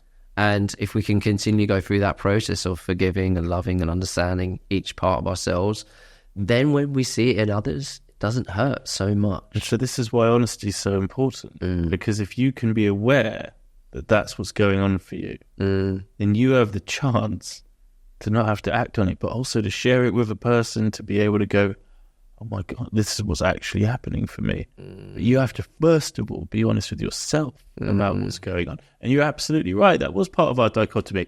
We both had similar romantic patterns, right? Where we were anxiously attached. The next girl was always a solution to all our problems. After about 3 months, definitely wasn't. And the narrative of, no, this one because of these reasons and da da da da. And I still to this day, it can make me cringe. Yeah. Right? Really. It's insanity. It's two insane people blind leading the blind. And when I see it, and don't get me wrong, half of the people out there are like this, by the way. But it's I come across it and I'm like, okay, But it was really, really painful because that part of me was still under the belief that I wasn't good enough. And that if I could just find the right woman, then I could be lovable and everything would be great. And the fact that I knew it was bollocks, this whole approach, and that you were doing it and I was doing it, and then I was telling you and you're like, no, I'm not doing it, this one's real. And it was just like... so bad. The sickness was real, wasn't it, at the time? But this is another thing, though, that I find hard to get my head around at times, is that those things had to happen. Yes. Yeah. We couldn't accept you couldn't accept it in me because you couldn't accept it in yourself. But had we known at the time that, Quinn, I understand what you're going through. If anything, we should have had more compassion for one another. Well, it just would have been like, okay. Yeah. Look, I get it. You got to do what you got to do. Yeah. I can be honest with you, so I don't think this is the right thing. No, I wouldn't have even. Like if it had happened now, I would just go, I'd be like, okay. I'd be like, cool. It's just unattached, because if I'm feeling something about it, well, that's my shit. That's not yours to deal with. If I feel what's your relationship got to do with my feelings? At what level, right? So it's just so if I feel something, it's like, okay, love and be loved. I'm happy for that. So, right, okay, now what the hell's going on with me right now? Yeah, I'm going to control my behaviour in that direction, but he has stirred something that I need to now look at. Yeah. It's like, okay, what lesson do I have to learn here? Because that's what all the suffering is. Ultimately, is lessons. I think that's what a lot of people get caught up in the suffering and feel like this is shit. They get caught up in the narrative of, I hate this, why is this happening to me, blah, blah, blah. And their focus is that instead of, okay, what am I being taught? What am I being shown? Well, what gift is in this? Yeah, there is something good in this situation, as bad as it may seem, because within a month or so's time, you're going to look back and go, fuck, if that didn't happen. Like you were saying earlier, around, money and everything else. And all these things are happening for a reason. I always find when you can't put your finger on what's happening, especially when you're looking at other people's lives and you're thinking, you really shouldn't fucking do that. That's not going to end well. But there's nothing you can say that's going to stop them. then it's about accepting divine intervention. Okay, there is part of a bigger plan for this person and that person they're being involved with, and their children and whoever else is going to affect that you are yet to be able to perceive. So let it go, because you're not God. And that was another thing I really struggled to accept, when I could see almost, I think once the more awareness you have, and the more awareness you have in others as well, and you can see when they're doing things, especially when it's like you and it's it's a mirror, and you're going, don't run into that fire. Promise it'll burn. And they go, fuck you, I'm running into the fire. You're like, Yeah. Why? and again, forgiveness is the way through it. It's just like, I have a friend of mine who behaves exactly like this, but you know what? Over time, he's become more aware of it. He still does it, right? He knows, he went through so much pain in a breakup that actually he did really, he said, right, Quinn, help me. What's going on? He still behaves in a similar way, but he knows he does it. Yeah, that's the consciousness of it means he's on the road to stop it. Exactly. So he's on a road, and that's his journey. I still love him. Yeah, nothing to do with me. Yeah, I think for like what I was saying before, these things used to bother me again because I was seeing things that I couldn't accept myself. And now when I see people doing things, I don't say that I'm even aware that that's not going to go well. I'm just like, good luck with that. I hope it goes well, and I've got you no matter what. Exactly. That's my response to it now. So whilst we're on love and relationships and everything in between, very open question. There's never a right or wrong answers to this, but what does love mean to you? What does love mean to me? It's my purpose on this planet is to love and receive love. And that sounds really woolly, and it sounds a little bit Disney, but it took me a very long time to get there, to get to connect with that purpose. That when I wake up in the morning, love and be loved is the lens, is the compass, is the North Star I follow in trying to make decisions around everything. How I treat my children on the school run, how I treat my girlfriend, what I do with my work, how I carry myself with clients. Even in a sales scenario, it's like, is this coming from a place of the best interests, right? Is this coming from a place of love? So to love and be loved is my purpose, and that it took me a long time to get there because I did not feel worthy of carrying it as a purpose because I felt unlovable. So how can I possibly? So how could I possibly? How could my purpose, my North Star, be to love and be loved? And so, first of all, I had to deal with that wreckage of being unlovable. And then I had to learn what love was, right? Because what I thought love was, my parents were wildly dysfunctional. They got divorced, obviously. I was just convinced if I could make, the right woman stay with me, whenever the right woman was, then I'd be lovable. Yeah. I thought, I was watching Friends the other day, and I realised how much of my knowledge of what a romantic dynamic was probably came from Friends. Right, that's how that works, and you don't tell people about that, and if you act like that's what the thing is, and it's probably more like Ross than anything, just like this anxious attached lunatic, and it was, so I had no idea, and anxious attachment, avoidant attachment styles, love bombing, all of these dysfunctional dating things. I mean, I didn't know what love was. No one had shown me. I never particularly felt loved. So I had to learn what love is. And I guess the best place to start was with unconditional love. The love that is for everyone, to love and be loved.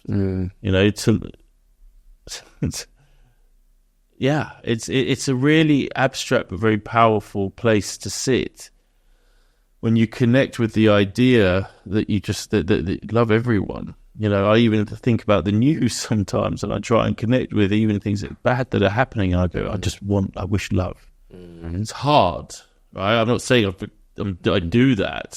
But I go, that's the goal. Yeah, it is the goal. And you try and just express that love. And when you realize that love doesn't want or need anything, suddenly you can start, and love being safety. Romantically speaking, I used to think, love was all about, and I still do to a degree, lust and trust. Romantic love is lust and trust. Fraternal love is different, and then unconditional love is different. I think the ancient Greeks had 4 different types of loves, and one of them was eros, and the other one was agape, and that was like lust and fraternal love. And I think you need both in a relationship. Yep. Love is feeling safe. Love is feeling warm. Things that we didn't feel safe growing up, Zach. That wasn't our thing. Where the mistakes we made were thinking that love demonstrated worthiness, demonstrated some sort of like, I'm enough now. It's safety, and it wants and needs nothing. And a very, very important part of my life today. And it allows me to behave unattached in my romantic relationship. Because it's like that old saying, if you love them, set them free. Yeah. Like, I kind of know what that means today. Yep. The love isn't attached. Right? That doesn't mean you don't care. It just means that your worth isn't anchored in someone else. You can love them and want the best. Yeah, and that's all. So, yeah. I mean, gosh, probably episode. It's beautiful. It really was a beautiful answer, and I'm not even going to add because I liked it that much, so I don't think I can better it. So you've been through a lot the last 2 years with money. Oh, God. Your relationship had to change with it. Talk to us a little bit about that. But before we do that, I would like to get your thoughts on this question. What do you think the biggest misconception about money is? The biggest misconception about money.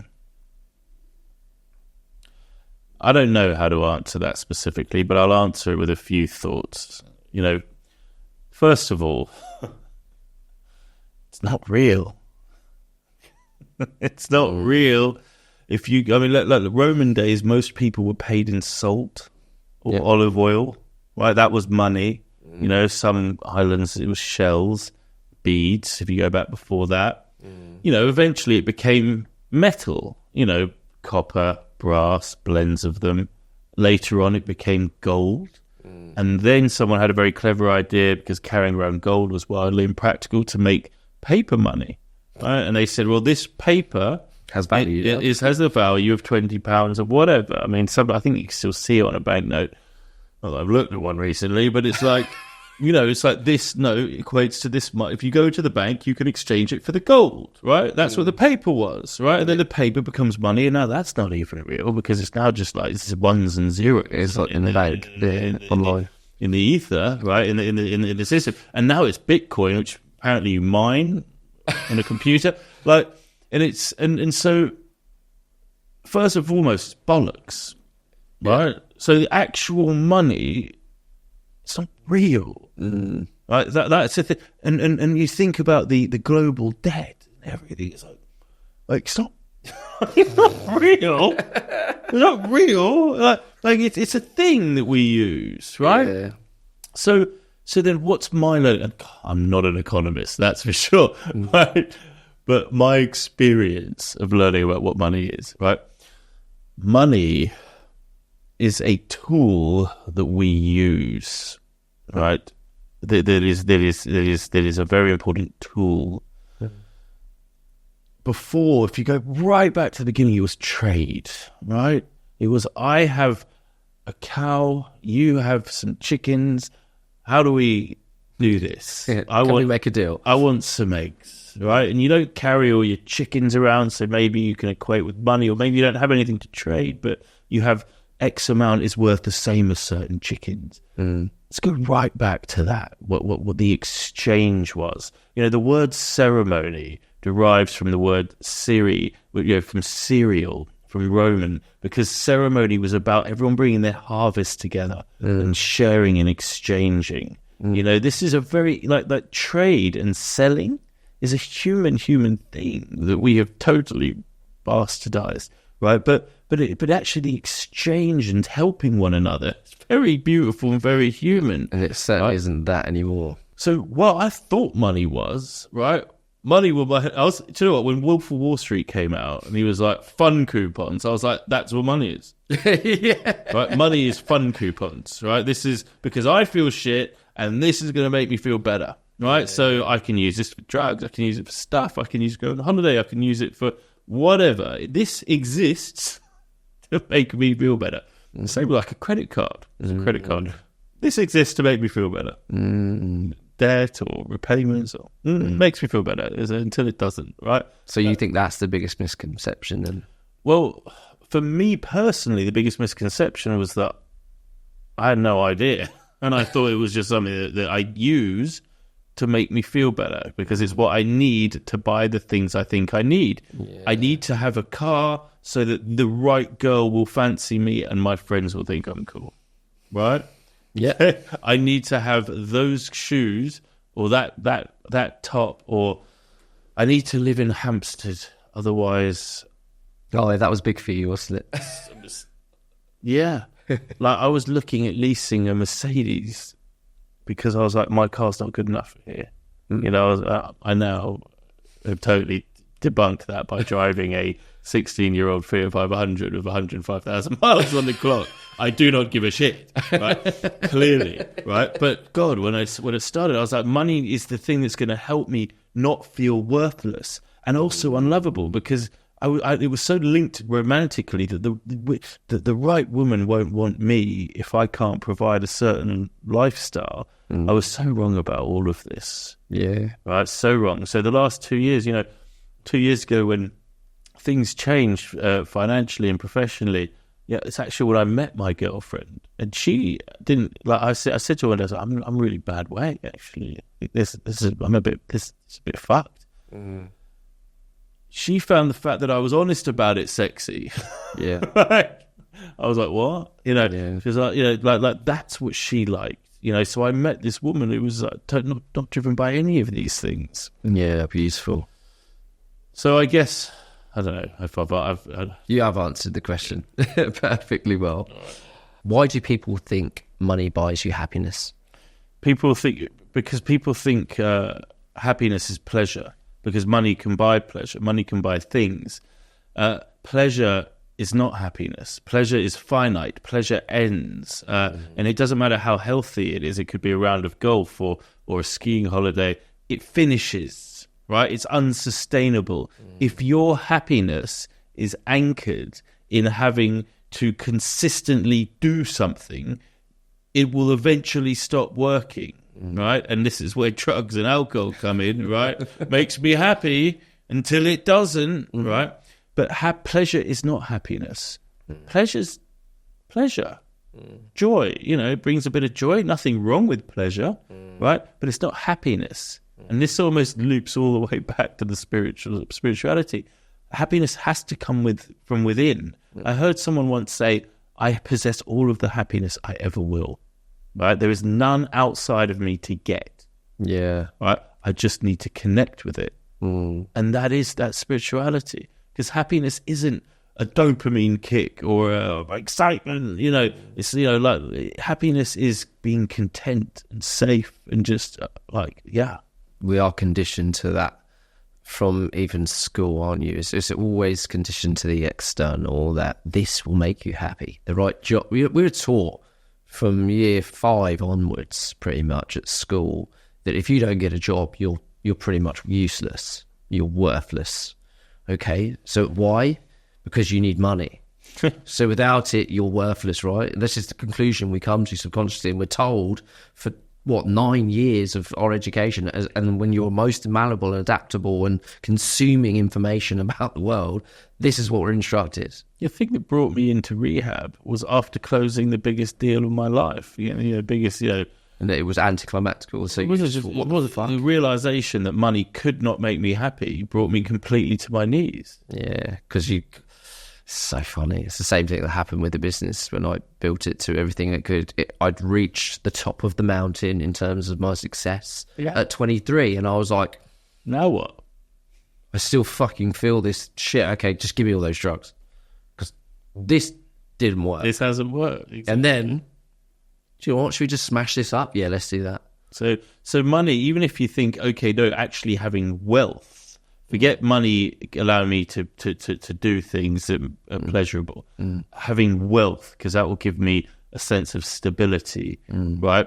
No, because it will never be enough, right? Or money allows me to show the world that I'm worthy in a very constructive way, investing in the stock market, doing all these things. No, right? Because it will never be enough. There will always be someone with more, right? Or worse still, you will always be afraid of losing it. So you will lose it. Yeah. So it's money it's a conduit, it's a flow, it's a thing that allows us to function and move and trade, and it comes in and it goes out, it comes in and it goes out. And that doesn't mean you don't create wealth. It doesn't mean you don't save. It doesn't mean you don't do these things.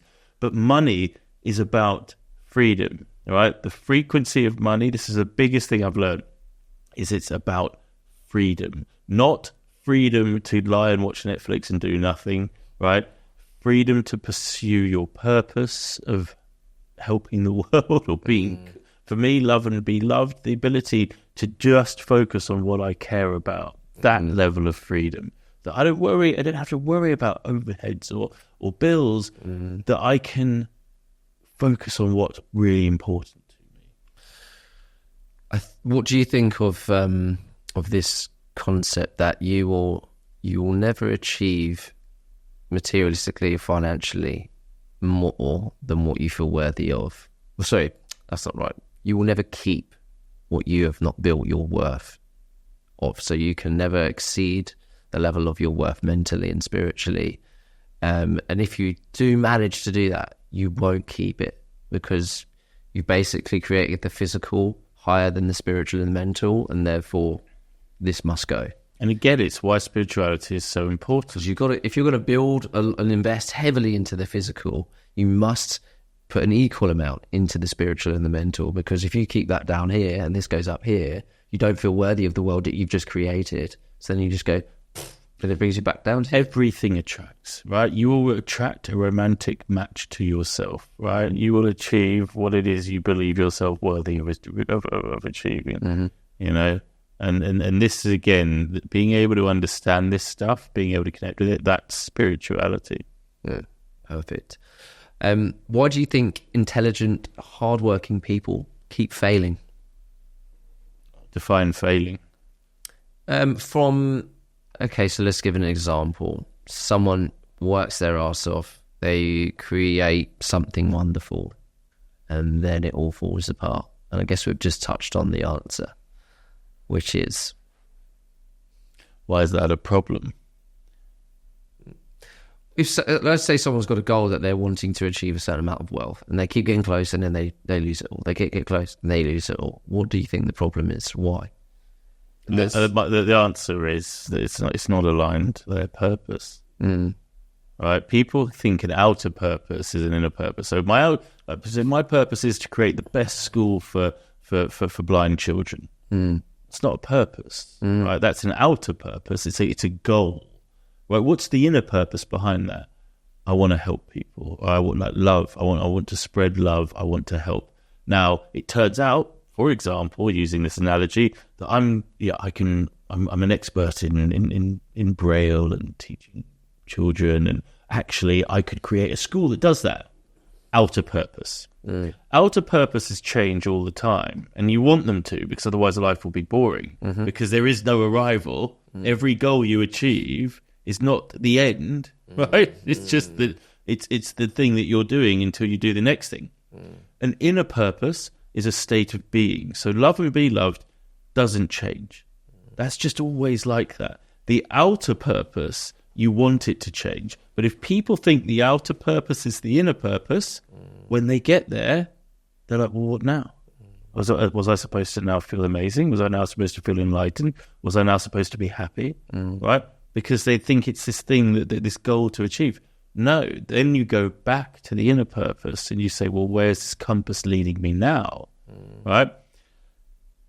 If you are following the inner purpose and there is the company, the business, the idea doesn't work, and you've been true to yourself, it doesn't matter.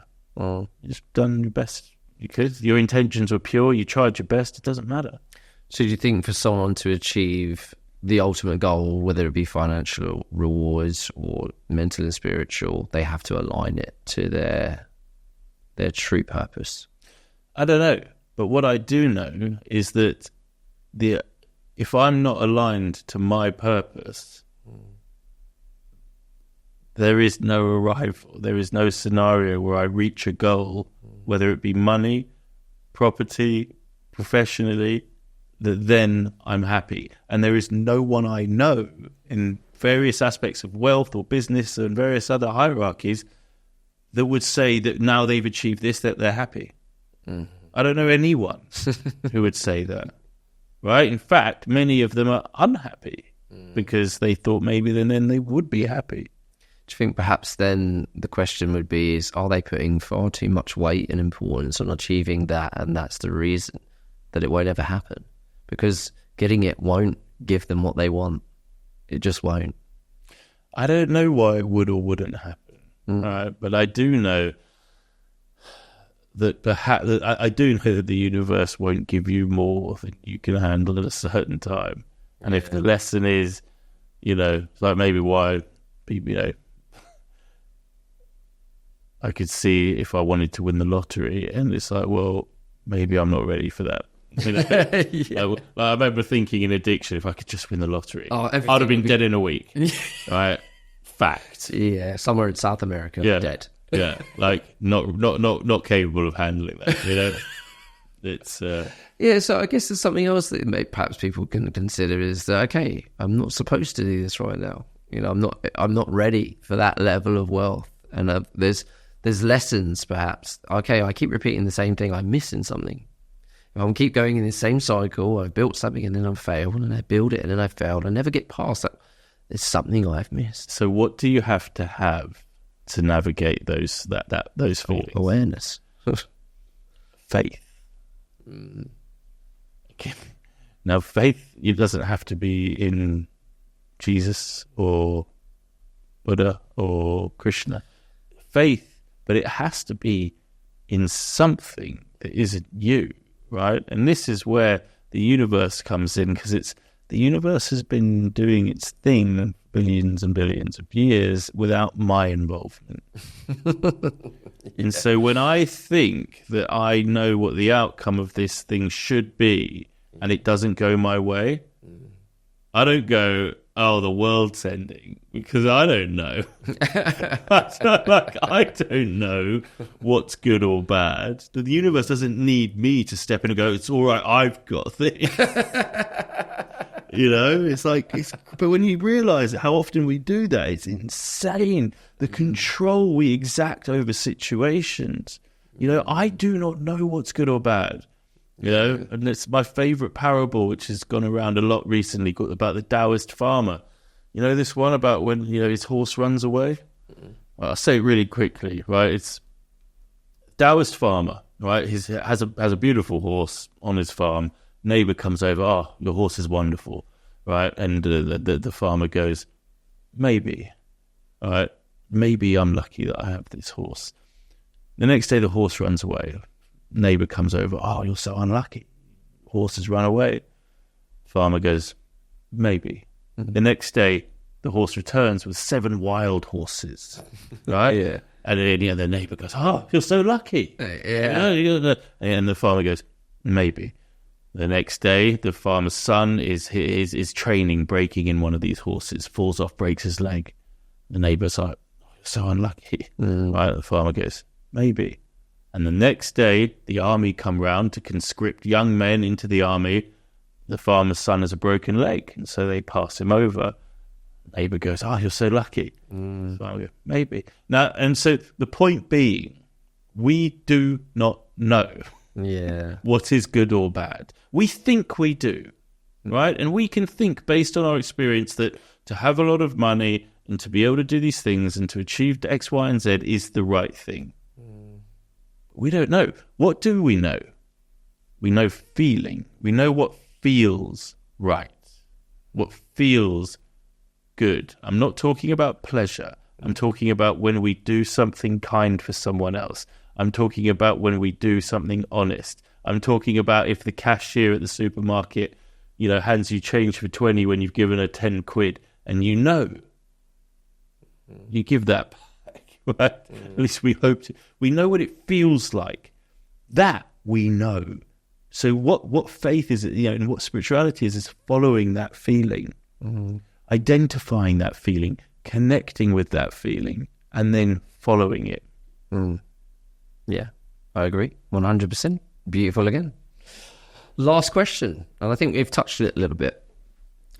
You've said what it feels for you to be enough, but what can people expect when they are trying to... What does it mean to feel enough? To feel enough is to want and need nothing. What? And it is a feeling that we all possess, right? Because every single human being on this planet is capable of love, is capable of honesty, is capable of all of the assets that make us worthy.